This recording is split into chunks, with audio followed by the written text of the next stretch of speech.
தம்பி இங்கே தான் இருக்காங்க தம்பி, வாங்க.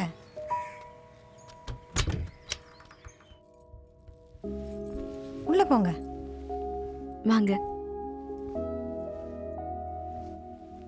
நீங்க கொஞ்சம் வெளியே இருங்க, நான் கூப்பிட்டது வரலாம். சரிம்மா.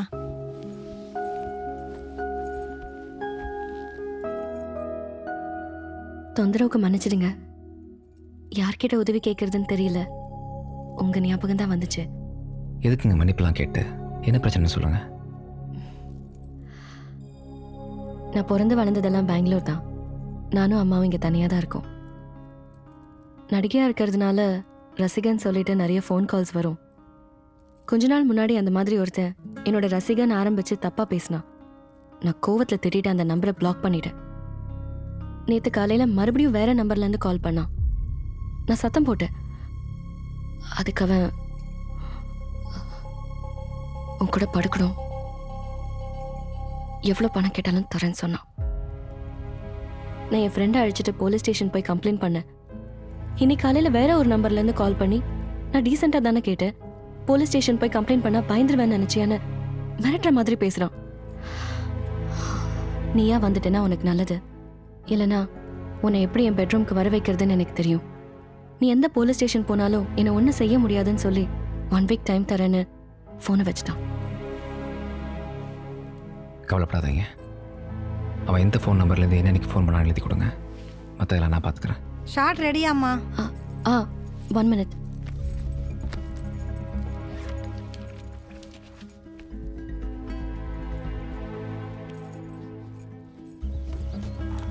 இல்லை வேண்டாம். அவனுக்கு பொலிட்டிக்கல் சப்போர்ட் இருக்குன்னு நினைக்கிறேன். அந்த தைரியத்தில் தான் இப்படி பேசுகிறான்னு தோணுது. இந்த விஷயத்தை பற்றி இனிமேல் எனக்கு கவலைப்பட வேண்டிய தேவையில்லை. எனக்கு வேண்டியப்பட்ட எங்கள் ஊருக்காரரு இங்கே மினிஸ்டராக இருக்காரு. நான் பார்த்துக்கிறேன். உங்ககிட்ட சொன்னதுக்கப்புறம் ஏதோ தைரியம் வந்த மாதிரி இருக்கு. சரிங்க, தேங்க்ஸ். பரவாயில்ல. இது ஒன்றும் பிரச்சனை இல்லை, கண்டுபிடிச்சிடலாம். அந்த நடிகை உனக்கு எப்படியா பழக்கம்? ரொம்ப நெருக்கமோ? கொஞ்சம் அறிமுகப்படுத்தி வையேன். அவங்க எனக்கு ரொம்ப வேண்டப்பட்டவங்க சார். அது என்னன்னு தெரியலையே, இந்த பொம்பளைகளுக்கே வெள்ளையா இருக்கிறவங்க தான் ரொம்ப பிடிக்கும். உங்கள் ஒய்ஃப்க்கு உங்களை பிடிக்கும்ல? பொதுவாக சொன்னையா? தமிழரசனை பார்த்த உடனே அப்படியே ஆடி போயிட்டார். அப்புறம் அவர் தான் செல்வாவுக்கு ஃபோன் பண்ணி தமிழை முடிச்சிருன்னு சொன்னார். இப்போ என்ன முடிவு பண்ணியிருக்கா? என்ன ரீசன்னு தெரியலண்ணே, ஆனால் கொஞ்சம் அமைதியாக இருக்கார். உனக்கு ஏதாவது தெரியுமா?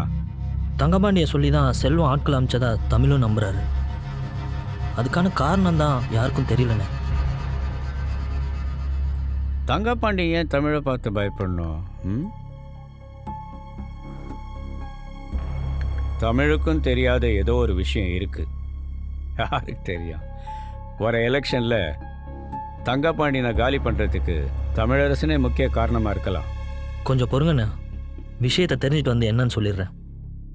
உங்களை மாதிரி நம்ம ஆளுங்களோட சப்போர்ட்டும் ஒத்துழைப்பும் தான் என்னை எலெக்ஷனில் ஜெயிக்க வைக்க முடியும். நான் கும்பிடுற சாமியை விட நம்ம ஆளுங்களை தான் நான் அதிகமாக நம்புகிறேன்.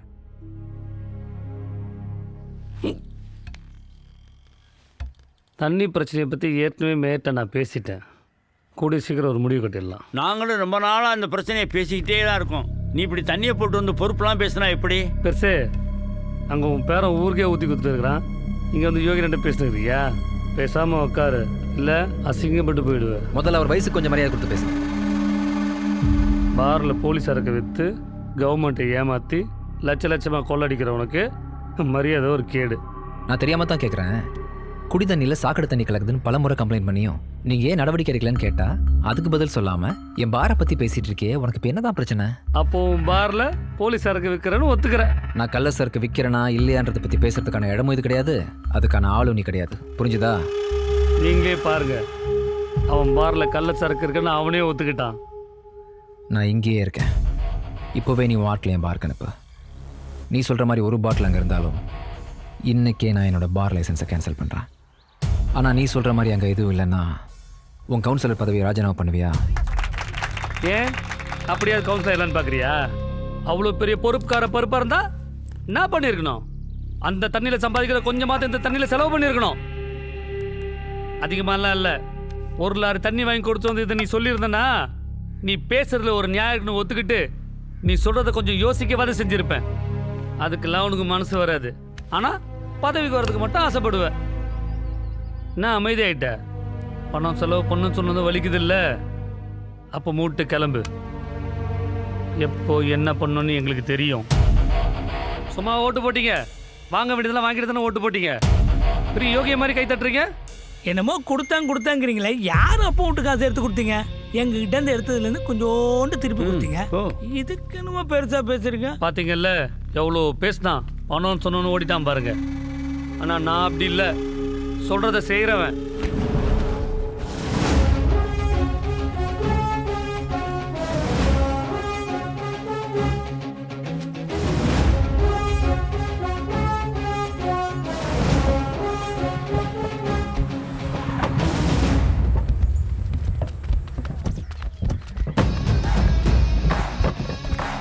எங்கே அவனுக்கு இவ்வளோ பணம் வருது தெரியலண்ணே.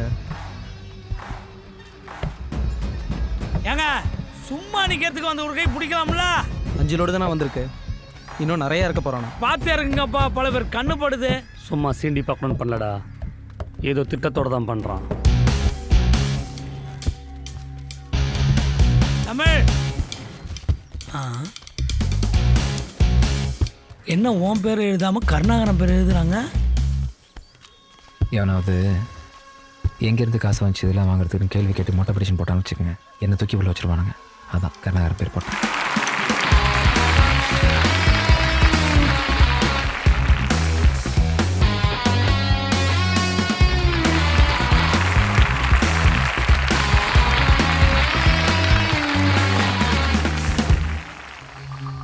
உங்கள் எல்லாருக்கும் என்னுடைய வணக்கம்.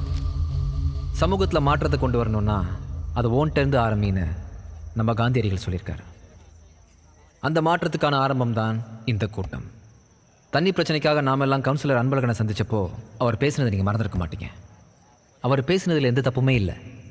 ஏன்னா பணம்ன்ற ஆதாயத்துக்காக நம்ம தான் போய் நம்ம ஓட்டை அவர்கிட்ட விற்றோம்.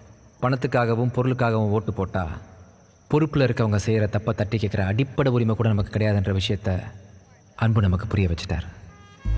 பணம் இருக்கிறவன் ஓட்டுக்கு பணம் வாங்க மாட்டான், பணம் இல்லாதவன் எப்படி வேணாம்பா. நம்ம இயலாமையை அவங்களுக்கு சாதகமாக பயன்படுத்திக்கிறாங்க. என்னை பொறுத்த வரைக்கும் உலகத்திலே கேவலமான செயல் ஒருத்தனோட அறியாமையை பயன்படுத்தி அவனை ஒடுக்கி வைக்கிறது. சூப்பர். அதுக்காக நம்ம அமைதியாக இருந்துட முடியுமா? தான் செய்ய வேண்டிய கடமையை செய்ய தவறி அன்புவை எப்படி வலிக்கு கொண்டு வரது யோசிச்சப்போ தான் அந்த கடமையை நான் எடுத்து செய்யலாம்னு முடிவு பண்ணேன். இப்போ தற்காலிகமாக தான் இந்த பிரச்சனைக்கு தீர்வு கண்டிருக்கேன். இதன் பிறகும் அன்பழகன் தன் கடமையை உணர்ந்து இறங்கி வந்து வேலை செய்ய தவறினால் அந்த கடமையை நான் செய்வதோடு மட்டுமல்லாமல் காந்தியடிகள் சொன்ன அந்த மாற்றத்தை கொண்டு வரும் வேலையை நம் தொகுதியிலிருந்து ஆரம்பிப்பேன். நான் பதவி, பொறுப்பு, கட்சி சாயம் இப்படி எதுவுமே இல்லாமல் உங்களுக்கு உதவுற இந்த முயற்சிக்கு நீங்கள் ஜாதி மத கட்சி வேறுபாடு இல்லாமல் ஆதரவு கொடுப்பீங்கன்னு நம்புறேன். உங்களுக்கு உதவ நான் இருக்கேன். நன்றி.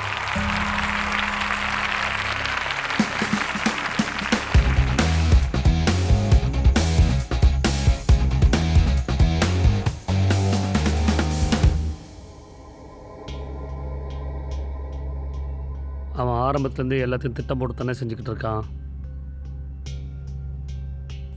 நான் ஒரு முடிவு எடுத்திருக்கேன்.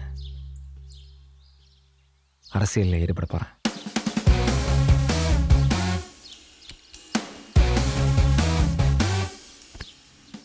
திருப்பூர் மைக்கில் 4 பேர் முன்னாடி பேசணும்னு சொன்னால் பயத்தில் ஒன்று உணர்வான், இல்லை உணர்ச்சி வைப்பட்டு ஏதாவது பேசுவான். நீயும் அப்படி தான் பேசினேன்னு நினச்சிக்கிட்டு இருந்தேன். என்ன திடீர்னு அரசியல் ஆசை? சமூகத்தில் மாற்றத்தை கொண்டு வரணும்னா அதுக்கு அரசியல் அதிகாரம் அவசியம். என்ன தைரியம் இருந்தால் உங்கள் தொகுதியில், அதுவும் நீங்கள் பதவியில் இருக்கும்போது மாற்றத்தை கொண்டு வரும்னு பேசியிருப்பான். அரசியல் ஒரு சாக்கடைன்னு சொல்லுவாங்க. ஆனால் அதில் இருக்கவனுக்கு மட்டும்தான் தெரியும் அது மனுஷனோட ரத்தமும் சதையும் கலந்து வர சாக்கடைன்னு. ரத்தத்துக்கு பயந்தவன் அரசனாக முடியாது. இங்கே ரத்த கரப்படியாத அரசன் யார் இருக்கா? அன்னைக்கு அரசாட்சின்ற பேரில் அரசன் ஆண்டான், இன்னைக்கு மக்களாட்சின்ற பேரில் அரசியல்வாதி ஆள்றான். அவ்வளோதான் வித்தியாசம். நான் என்னைக்காவது கவுன்சிலர் ஆயிடுவேங்கிற கனவோடையே என் வாழ்க்கையை தொலைச்சிட்டேன். உன் அப்பா எம்எல்ஏ பதவியை எட்டி பிடிக்கிறதுக்குள்ள எமன் அவனை எட்டி பிடிச்சிட்டான். அரசியல் வாழ்க்கையில் நல்லா வாழ்ந்தவங்களை விட அல்லக்கையா வாழ்ந்து மடிஞ்சவன் தான் ஜாஸ்தி. எல்லாம் நீங்கள் கொடுத்த இடம் தானே, இப்போ உங்கள் தலையிலேயே ஏறி உட்காந்துட்டான் பாருங்க. என் அனுபவத்தில் சொல்கிறேன், அரசியலில் வீரத்தால் வீழ்ந்தவங்களை விட சூழ்ச்சியால் மடிஞ்சவங்க தான் அதிகம். நீ யாரையும் நம்பாத, முக்கியமாக உன் கூட இருக்கவங்கள. அரசியலில் எதிரில் நிற்க மாட்டான், விசுவாசியாக உன் பக்கத்திலே இருப்பான். அவன் எதுக்காக இதெல்லாம் பண்ணுதான்னு எனக்கு நல்லா தெரியும்டே. அவன் சுற்றி இங்கே தான் வருவான்னு நான் எதிர்பார்த்தேன். உன் அப்பா தான் உன் கூடவே இருந்து காக்கணும்.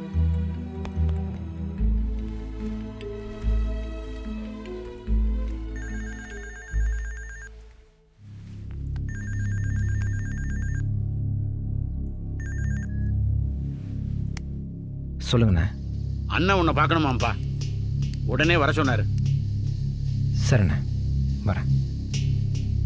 வரேன்ட்டாருண்ணா.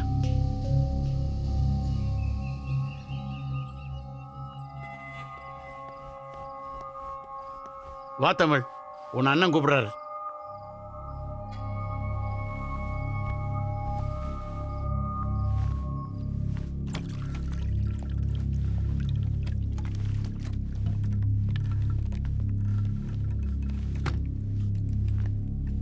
அம்மா, உன் மனசில் நீ என்னவே நினச்சிட்டு இருக்க?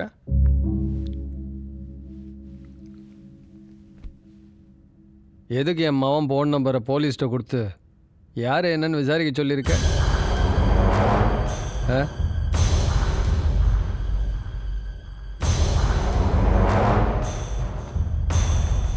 உங்ககிட்ட கொஞ்சம் தனியாக பேசணும்.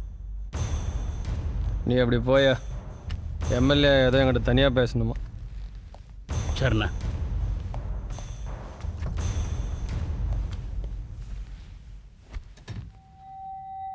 நான் உன்னை உட்காரவே சொல்லலையே.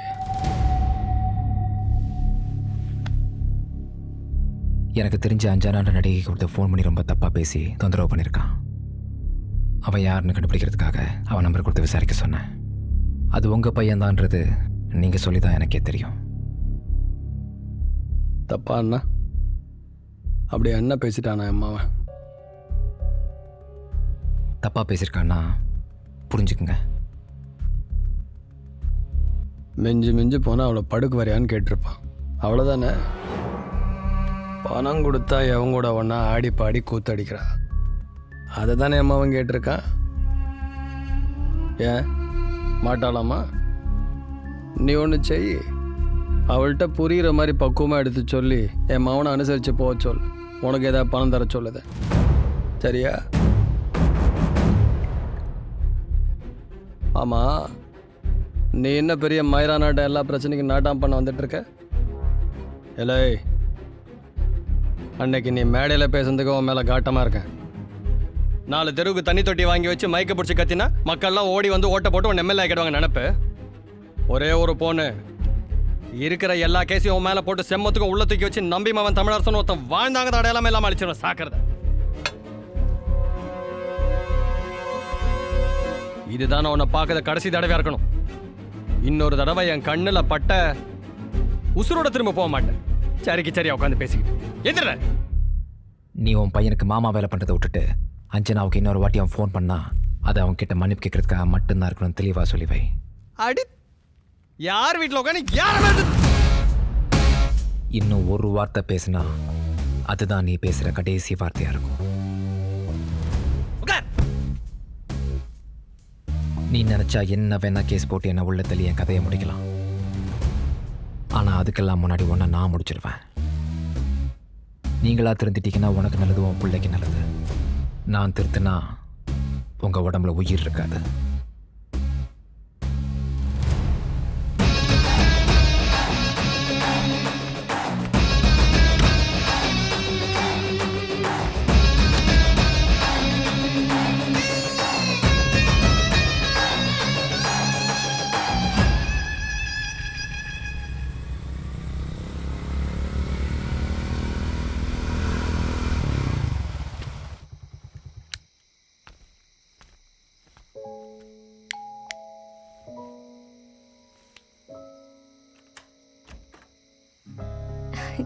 உள்ள வாங்க.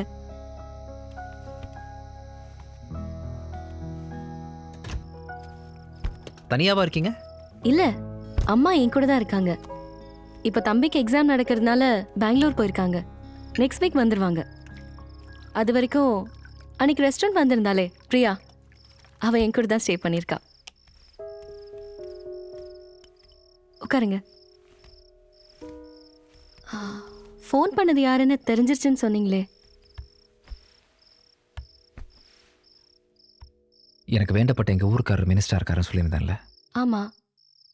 அவர் பையன் தான் உங்களுக்கு ஃபோன் பண்ணியிருக்கான். நீங்கள் பயப்படாதீங்க, நான் மினிஸ்டர்கிட்ட பேசிட்டேன். இருந்தாலும் உங்கள் அம்மா வர வரைக்கும் நீங்கள் இங்கே தனியாக இருக்க வேண்டாம். உங்கள் ஃப்ரெண்டு வீட்டில் வேணா போய் தங்கிங்க. ஏ, ஏதாவது பிரச்சனை பண்ணுவான்னு நினைக்கிறீங்களா? அப்படிலாம் இல்லை, கூட 4 பேர் இருந்தால் தைரியமாக இருக்குமேன்னு சொன்னேன். இருங்க, நான் கேண்டில் எடுத்துட்டு வரேன். நான் டார்ச் ஆன் பண்ணுறேன், பார்த்து போங்க.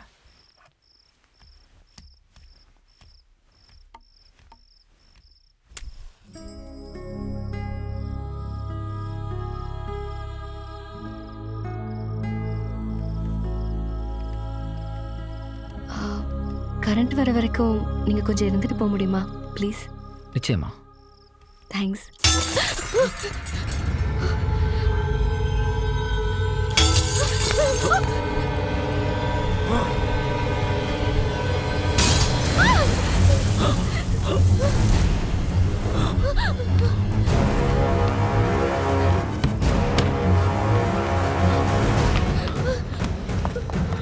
சீக்கிரம் வா, ஏறு. ஏய், ஸ்பீடா போ.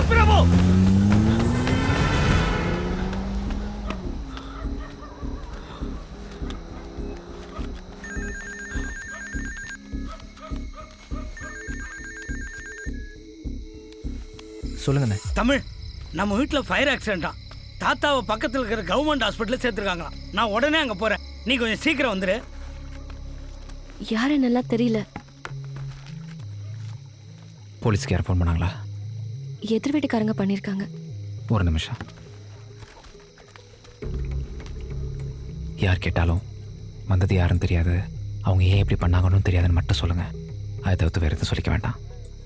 முக்கியமாக எம்எல்ஏ பையன் விஷயத்தை பற்றி நம்மக்கிட்ட எந்த ப்ரூஃபும் கிடையாது. எங்கள் வீட்டுக்கு ஆட்கள் போயிருக்காங்களாம். தாத்தாவை ஹாஸ்பிட்டல் கூட்டு போயிருக்காங்க. என்னாச்சுன்னு தெரில. நான் போய் பார்த்துட்டு வந்துடுறேன். பிரியா, அகல்யா அம்மா வர வரைக்கும் இவங்க உங்கள் வீட்டில் இருக்கட்டும். நீங்க சீக்கிரம் வந்துடுவீங்கல்ல? நிச்சயமா, பயப்படாதீங்க.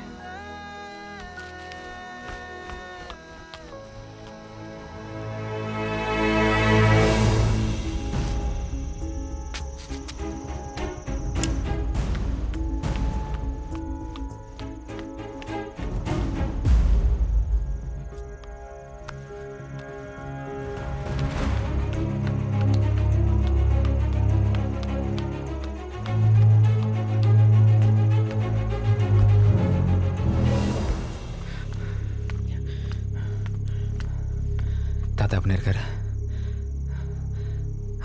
உள்ள போய் பாருப்பா.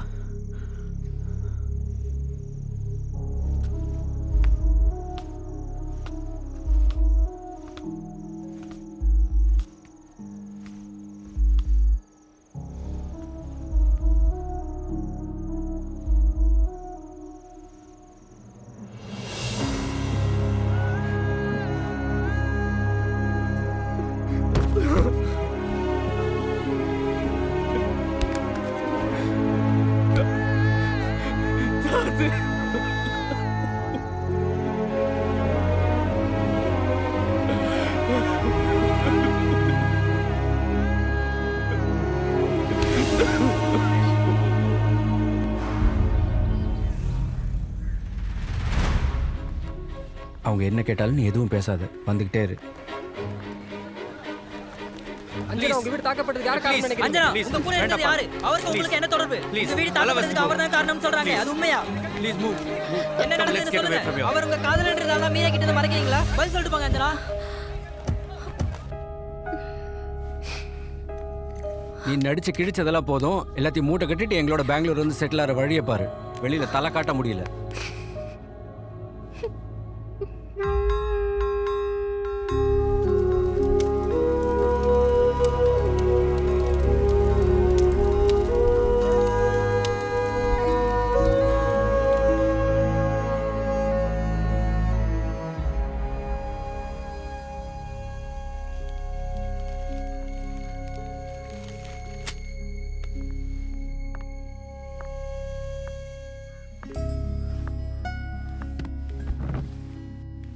ஏன் அங்கேயே நிற்கிறீங்க? உள்ள வாங்க, உட்காருங்க.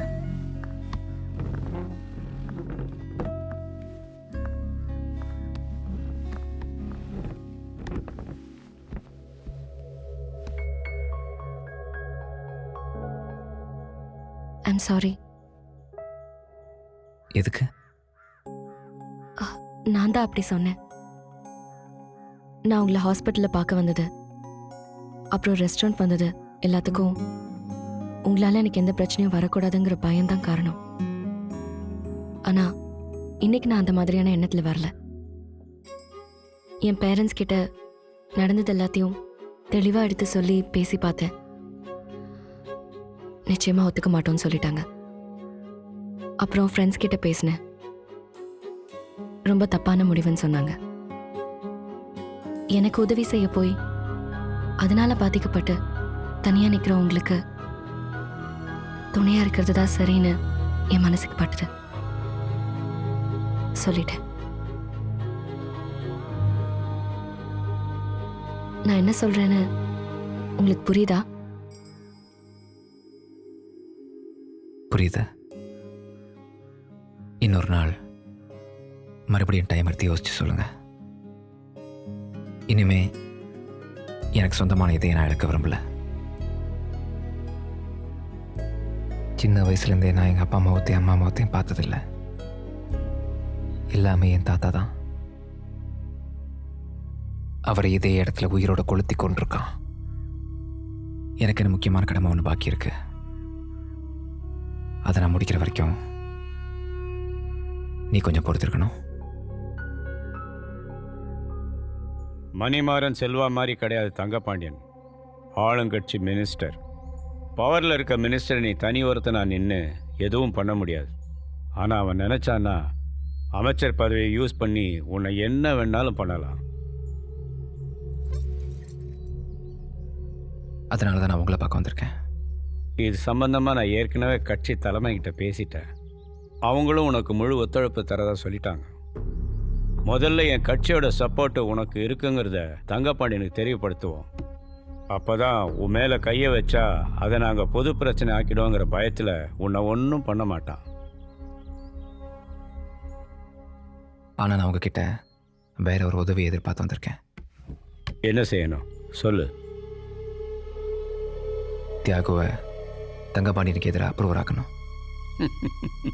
தியாகு என் ஜாதிக்காரையா, என் ஊருக்காரன். அந்த மரியாதைக்காக என்னை எப்பாவது வந்து பார்த்துட்டு போவான். மற்றபடி நீ நினைக்கிற மாதிரிலாம் அவன் செய்ய மாட்டான். அவனை விட்டுரு. நான் சொல்கிற மாதிரி நீங்கள் செஞ்சீங்கன்னா நான் தியாகுவை அப்ரூவர் ஆக்குறேன். தியாகுவை பற்றி எனக்கு நல்லா தெரியும் தமிழ். நானே சொன்னாலும் அவன் இதுக்கு ஒத்துக்க மாட்டான். அதுவும் இல்லாமல் தங்கப்பாண்டியனுக்கு எதிராக அவன் எதுக்கு அப்ரூவராக மாறணும்? அதுக்கான அவசியம் அவனுக்கு இப்போ என்ன வந்தது சொல்லு.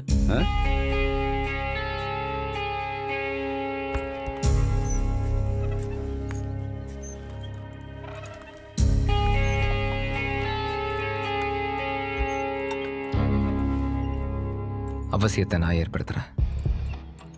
நான் சொல்கிறது ஒருவேளை நடக்காமல் போனால் அதனால் உங்களுக்கு எந்த பாதிப்பும் இல்லை. ஒருவேளை நான் சொல்கிறது நடந்து தியாகு அப்ரூவர் ஆகிட்டா உங்களை எலெக்ஷனில் தோக்கடிச்ச தங்கபாண்டியனை பதவியிலேருந்து இறக்குன பெருமை உங்களுக்கு கிடைக்கும்.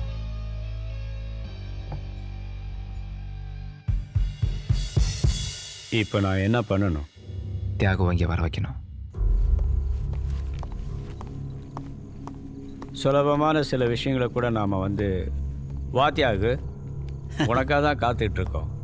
என்ன விஷயம்னா உடனே வர சொன்னீங்க? தமிழ் உங்கள்கிட்ட ஏதோ தனியாக பேசணுமா, அதான் வர சொன்னேன். உட்காரு உட்காரு. நீங்கள் 2 பேரும் பேசிகிட்டு இருங்க, நான் இதை வந்துடுறேன். உட்கார். நல்லா இருக்கீங்களா? இருக்கேன். நீங்க எப்படி இருக்கீங்க? நடந்ததெல்லாம் கேள்விப்பட்டிருப்பீங்கன்னு நினைக்கிறேன். உறவுன்னு சொல்லிக்க இருந்த ஒருத்தரையும் தங்கபாண்டி ஆதாரமே இல்லாமல் கொண்டுட்டான். நடந்ததுக்கெல்லாம் யாரு காரணம்னு எனக்கு தெரியாது தமிழ். பொதுவாக நம்மக்கிட்ட உள்ள பிரச்சனை என்ன தெரியுமா? மற்றவங்க பிரச்சனை நமக்கு வராதுன்னு தெளிவாக நம்பிக்கிட்டு அமைதியாக கையை கட்டி வேடிக்கை பார்க்கறது தான். ஐயோ, சத்தியமா எனக்கு எதுவும் தெரியாது தமிழ். புரியுது. அவங்களால என்ன செய்ய முடியும்?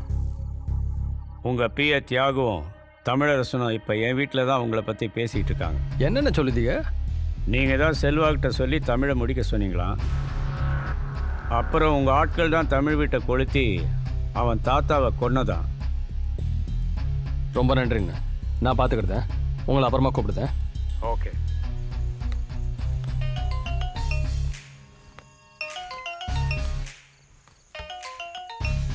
யார் தியாகு?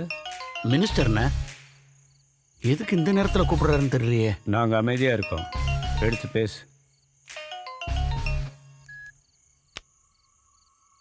அண்ணா சொல்லுங்கண்ணே. எங்கடா இருக்க? வீட்டில் தானே. கருணாரம் வீட்லையா? எங்க வீட்டில் என்ன? இப்போ நீ கருணாரம் வீட்டில் தமிழரசனோட பேசிட்டு இருக்க நிரூபிச்சுட்டா? தற்கொலை பண்ணி செத்து போயிடே. அண்ணா என்னன்னு சொல்றீங்க? அண்ணா என்ன நம்புங்கண்ணே. நான் உங்ககிட்ட அண்ணா நான் உங்ககிட்ட போய் சொல்லுவேன். அண்ணா தூக்கிட்டு. சரிண்ணே, போகலாம்.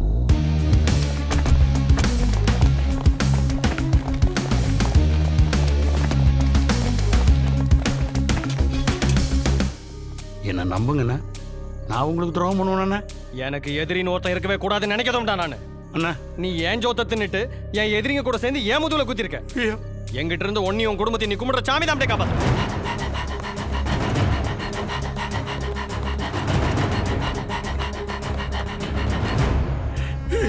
அண்ணா நான் இங்க இருக்கிறது தங்கப்பாண்டியனுக்கு எப்படியோ தெரிஞ்சு போச்சுண்ணே. என் குடும்பத்தையே நாசமாக்கிடுவேன்னு சொல்றான். நீங்க தானே எங்களை காப்பாற்றணும். தங்கபாண்டியனை பற்றி நான் சொல்லி உனக்கு தெரிய வேண்டியதில்லை. பதவிக்காக அவன் பொண்டாட்டி பிள்ளைங்களை கூட பலி கொடுத்துருவான். நீ முதல்ல ஃபோன் போட்டு உன் ஃபேமிலி சேஃப்டி பண்ணு. சரிண்ணே.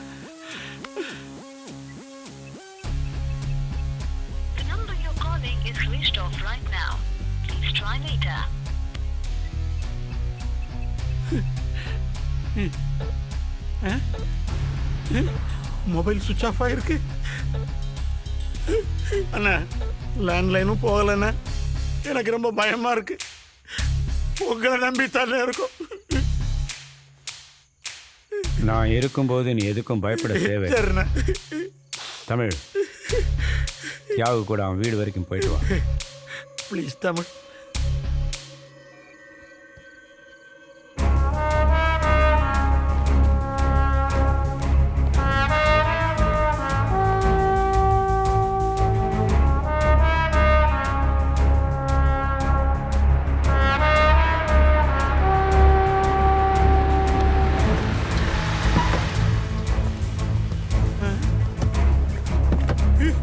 கதவு திறந்து கிடக்கு தமிழ்.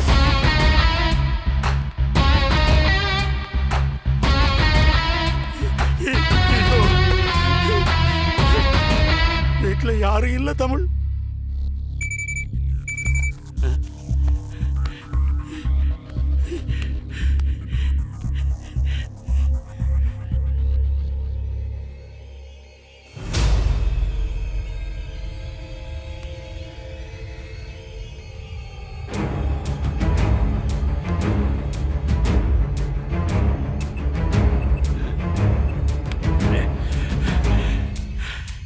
தங்கபாண்டி, என் பொஞ்சாதி பிள்ளைகளுக்கு மட்டும் ஏதாச்சும் ஆச்சு நான் சும்மா இருப்பேன்னு மட்டும் நினைச்சிடாத. உன் வண்ட வளத்தை ஊரறிய செஞ்சு உன்னை நாஸ்தி பண்ணிடுவேன்.